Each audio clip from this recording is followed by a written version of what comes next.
Caller, please go ahead. Am I on? Can you hear me?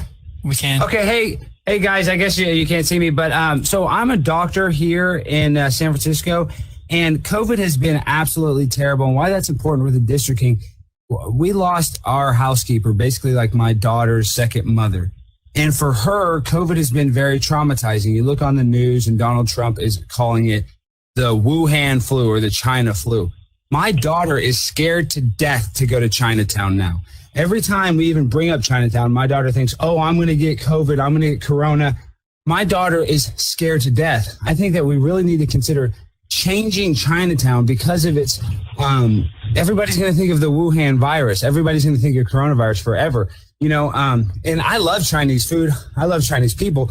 But for our daughters, for our children that don't really know the difference, they're always going to have these negative connotations. So it's not like a Disneyland type place like it wants to be. So now every time I'm driving by there, my daughter's putting on 2 masks. She's scared. Daddy, am I going to get the virus? Am I going to get the virus? So I think we really need to propose making Chinatown smaller or just changing it to San Francisco town or World Town or International Town or even Transgender Town. Because my daughter's trans. My daughter was born a boy and she transitioned and she's on puberty blockers. So for her mental health is like one of the most important things in the world. So when I drive her through Chinatown and she's scared to death and the puberty blockers already make her heart race. So I don't even sometimes know what to do. And I just think right now with the redistricting, this is Caller, I'm going to pause your time for just a moment. If you can hear me, you've got 1 minute and 30 seconds left on your clock. I'm going to give it back to you in a minute. But do you have comments on the form of the District 1 boundaries, which is the current agenda topic that's being heard by the task force? I'm going to return your... saying.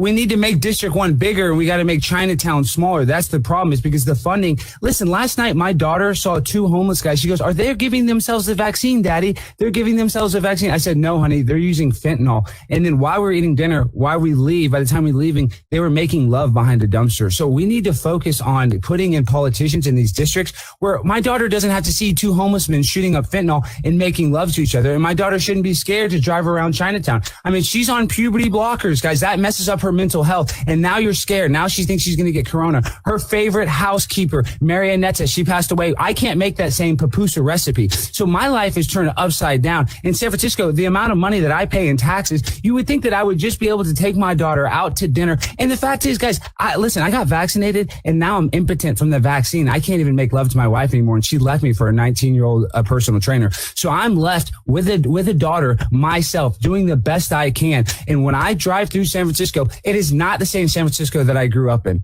It's a totally different, the California dreaming mentality is the Thank you, caller. I'm going to pause your time just one more time just to make sure that we can redirect you with the remaining 22 or so seconds of your time to the topic of the District 1 boundaries. Those are the boundaries in the northwestern corner of the city. I'm going to start your time again for 22.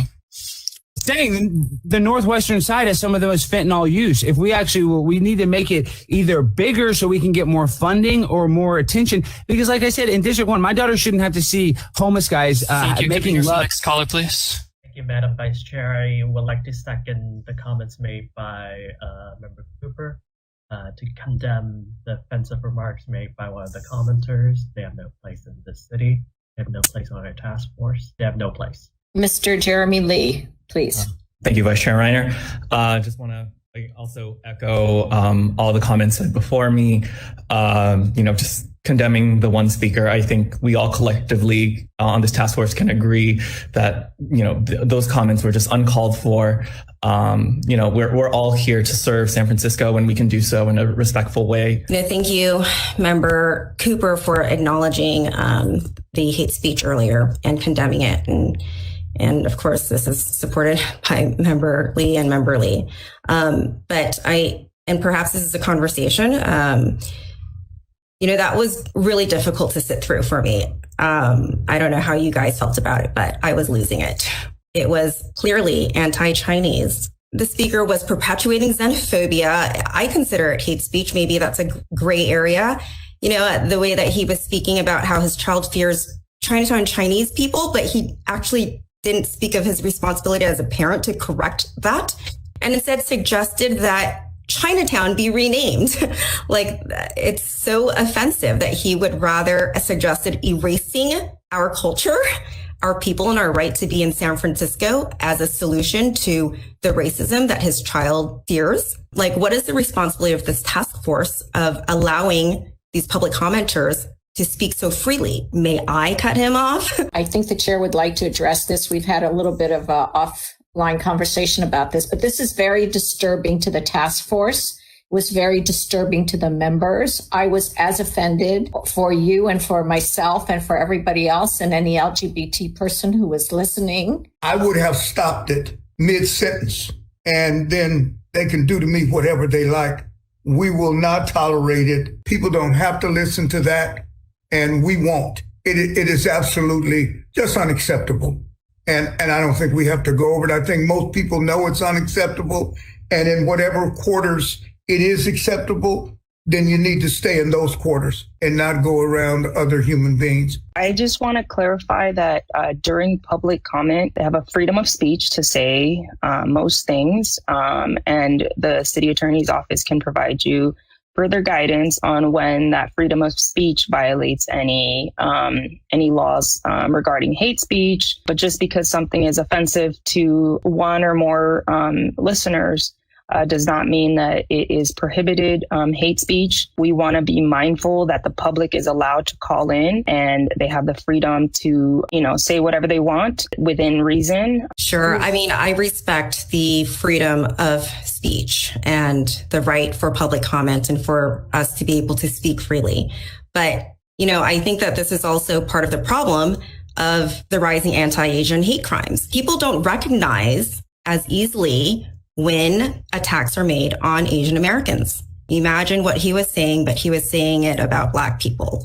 Like suddenly your frame of mind changes around how it's perceived. Thank you so much for allowing me to say 2 words on this. We've had some experience at the Board of Supervisors with harassing statements made by members of the public who are not seriously commenting on the matter that's before the body. This body will not tolerate discriminatory or harassing remarks. Thank you, Clerk Cavio. I appreciate that guidance. But, it just didn't happen here. And he was allowed to go on for a full 3 minutes. He was also given an opportunity to redirect his comments towards District 1, and he did not.